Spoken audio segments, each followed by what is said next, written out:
Good afternoon, ladies and gentlemen. I'm meadsy69 and welcome back to a new battle pass that has just started. And in that battle pass, January's battle pass, we have the ICEBREAKER.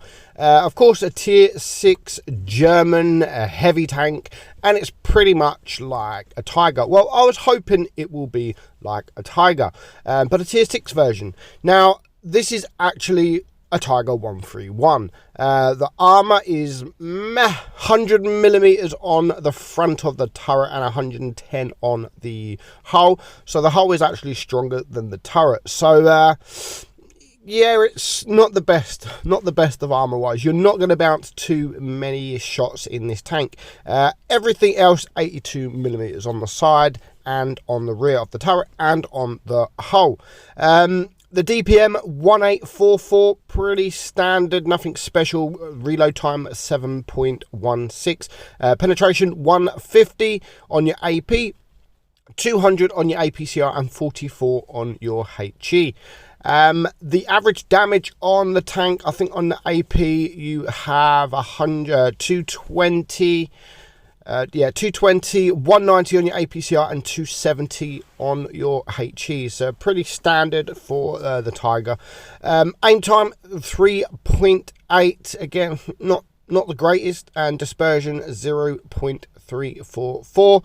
It does have 8 degrees of gun depression and it goes 40 kilometers per hour.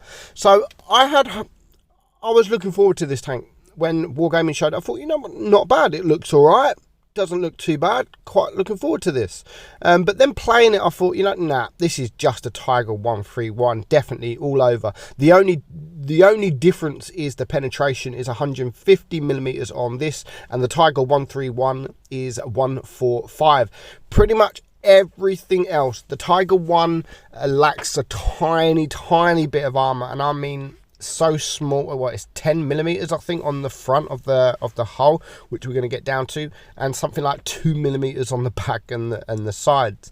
So everything else with this and the ICEBREAKER and the Tiger 131 is exactly the same. Aim time, dispersion, gun depression, speed, everything is the same. Everything, even all the terrain shit, the camos, everything except for that tiny bit of armor. The turret armor, it has 2 millimeters more, and the whole armor has 10 millimeters more. So the Tiger 131 is a kind of meh tank. So as you can see by that, this is also a meh tank. Now I'm still deciding whether I even like the look of it. I mean, I like the flashy, the glowing rear of the tank. I think it's okay. It's nothing. Again, it's a battle pass tank. I would go as far as to say this so far, with out of all the battle pass tanks, you've got the Thunder, the Eraser, the VK, the Rudolph tank, and now this is probably the worst. This is probably the worst battle tank so far, and I'm quite disappointed in that.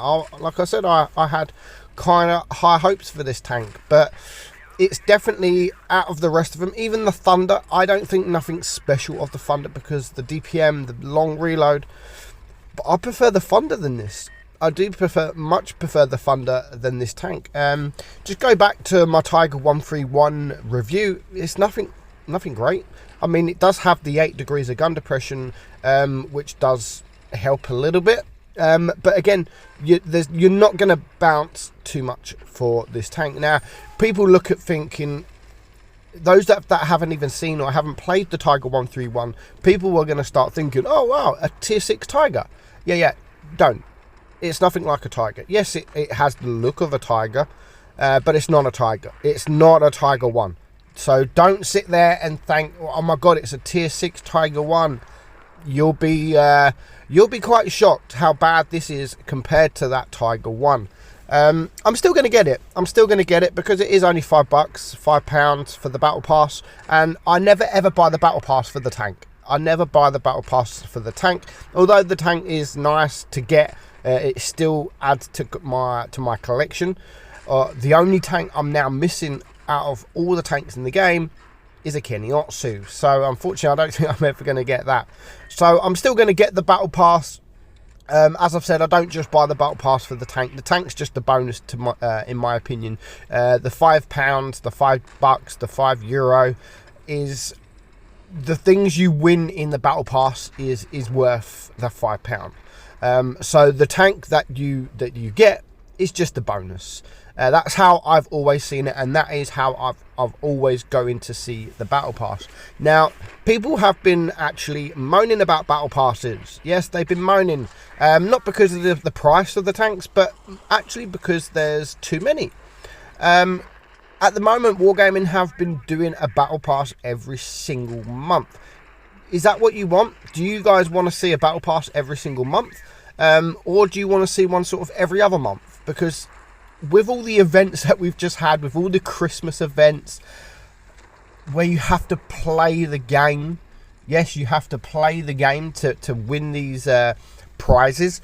The battle pass is no different. You have to play the game. You have to do your missions, and some missions are stupid, like win 8 times in a medium tank, and then the next mission win 6 times in a light tank, and then the next mission kill so many. So you can't just complete them all over the couple of games. You have to actually play the game, and it means people are spending less time in their social life because they feel that they have to play, because they want to complete the event, which is understandable. It's an event. People want to complete the event. So in my experience, if you buy the battle pass, I mean, I've bought a battle pass every single month. I've got the battle pass every single month, and there's still been 3 or 4 days in a row where I haven't played. The last battle pass with the Rudolph, I got up to level 79. I didn't get level 80. Doesn't really bother me with the background. But half of the month I didn't even play, and I still managed to get the tank. And I still managed to get to level 79. So if you buy the battle pass, don't feel that you have to play every single day. You can have a few days break if you want. But definitely I would like to see Wargaming sort of go easy on the battle passes. Maybe once every other month instead of once every month. Especially along with all the events they're doing, all the mad games, etc. that they're bringing in, stuff like that. So this battle here, I played it for about an hour or so last night, and this was actually the best battle I could come up with. It is Falls Creek. We are in a tier 5 game. Even tier 5s can pen your hull, like no problem whatsoever. And that's what I don't like about tanks like this. Like if I'm top tier, I would like the bottom tier to actually maybe work a bit for their money. Okay, be able to penetrate me with premium rounds, but especially in a medium tank, penning you frontally. Any tier, I think medium tanks especially should struggle penning a heavy tank frontally when they are a tier below. The whole point in more of a medium tank is pretty much to get around the heavy tank. But no, anyone can pretty much pen you. You're not going to bounce much. I mean, saying that, this game we have bounced 620. A pretty quick game, 2 minutes, almost 2 minutes down, and now just this Churchill left. But even though the armor is bad, I'm not saying that you can't bounce. You will get those troll bounces, especially if you are using that gun depression, the 8 degrees of gun depression. The tank doesn't side scrape too well, so don't try and side scrape in the thing, because you're going to get penned all day long. So that is pretty much it. That is the Icebreaker. It's the new battle pass, January's battle pass. It's still worth buying the battle pass for everything that you get as reward.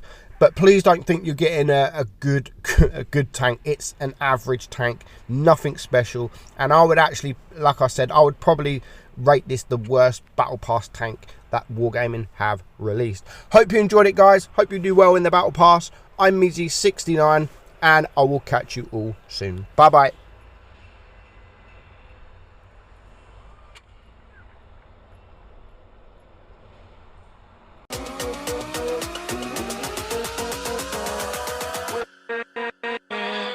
With